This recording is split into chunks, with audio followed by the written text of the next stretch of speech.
California, মার্কিন যুক্তরাষ্ট্র। এই শহরেই আবাস গড়ে তুলেছেন তাকসিম খান পরিবার।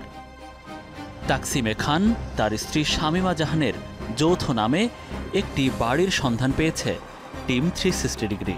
বাড়িটির অবস্থান নর্থ লুইস স্ট্রিটে।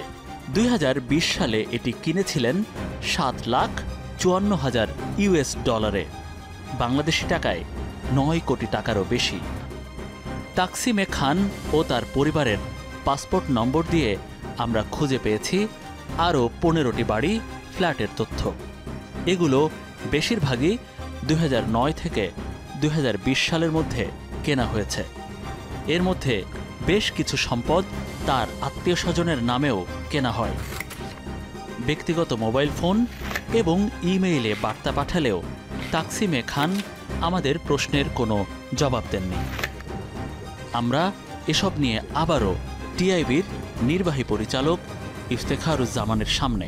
এই কর্তৃত্ববাদের জন্য যে দায়ী প্রাক্তন ম্যানেজিং ডাইরেক্টর, তাকে জবাবদিহিতার আনতে হবে। তিনি এখন দেশের না থাকলে তো ভালো, দেশের না থাকলেও দেশ পৃথিবীর যেখানেই যাক না কেন বর্তমান আন্তর্জাতিক এবং জাতীয় আইনি প্রেক্ষিতে এরকম আছে যে তাদেরকে চিহ্নিত করে জবাবদিহিতা আওতায় আনা, বিচারের মুখোমুখি করা অবশ্যই সম্ভব।